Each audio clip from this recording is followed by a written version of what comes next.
ব্যাপক হামলা চলছে গাজায়, কিন্তু এর প্রভাব যেন গিয়ে পড়ছে ইসরায়েলের ভেতরে। দেশটি একসময় বিশ্বের বিভিন্ন প্রান্তের ইহুদিদের নিজেদের দেশে ফিরে আসার আহ্বান জানাতো। এখন সেই দেশের তরুণ ও উচ্চশিক্ষিত নাগরিকরাই চলে যাচ্ছেন বিদেশে।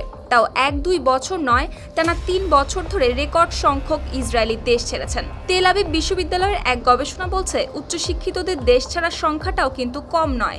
3 বছর ধরে প্রায় 1.5 লাখ তরুণ স্বেচ্ছায় দেশ ছেড়ে চলে গেছেন। অথচ এটি কোনো দরিদ্র বা যুদ্ধ বিধ্বস্ত রাষ্ট্র নয়। গবেষণা বলছে, নেতানিয়াহু সরকারের প্রতি অসন্তোষ হলো দেশত্যাগের প্রধান কারণ।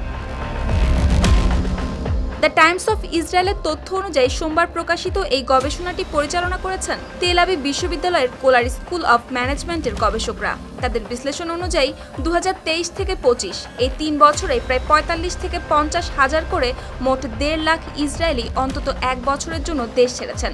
শুধু 2025 সালেই অন্তত 90,922 জন টানা 3 মাসের জন্য দেশের বাইরে ছিলেন। সেই তথ্য বিশ্লেষণ করেই গবেষকরা এই প্রবণতার চিত্র তুলে ধরেছেন। তবে সবচেয়ে উদ্বেগের বিষয় হলো, দেশ ছাড়াদের বড় অংশই তরুণ ও উচ্চশিক্ষিত নাগরিক। আগের গবেষণা ও সরকারি তথ্য বিশ্লেষণে দেখা গেছে, দেশত্যাগীদের 75% বেশি মানুষের বয়স ছিল 40 বছরের নিচে। তাদের অনেকেই প্রযুক্তি খাতের কর্মী, চিকিৎসক, প্রকৌশলী, গবেষক, স্টার্টআপের উদ্যোক্তা ও অন্যান্য উচ্চ আয়ের পেশাজীবী। এক কথায়, ইসরায়েল আসলে নিজের দক্ষ মানব সম্পদই হয়তো হারাচ্ছে। গবেষণা প্রকাশের পর সরকারের কড়া সমালোচনা করেছেন বিরোধী নেতারা। ডেমোক্র্যাটস পার্টির আইন প্রণেতা গিলাদ কারিফ এটিকে ইসরায়েলের ভবিষ্যতের জন্য একটি কৌশলগত হুমকি বলে মন্তব্য করেছেন। পাশাপাশি তাদের মতে, গাজার মানুষকে এলাকা ছাড়ার কথা বলা হয়েছিল, কিন্তু শেষ পর্যন্ত নিজেদের নীতির কারণেই ইসরায়েলিরাই দেশ ছাড়ছেন।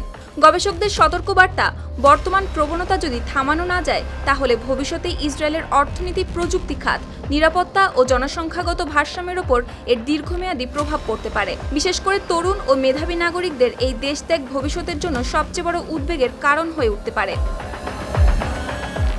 সুপ্তি রায়, RTV।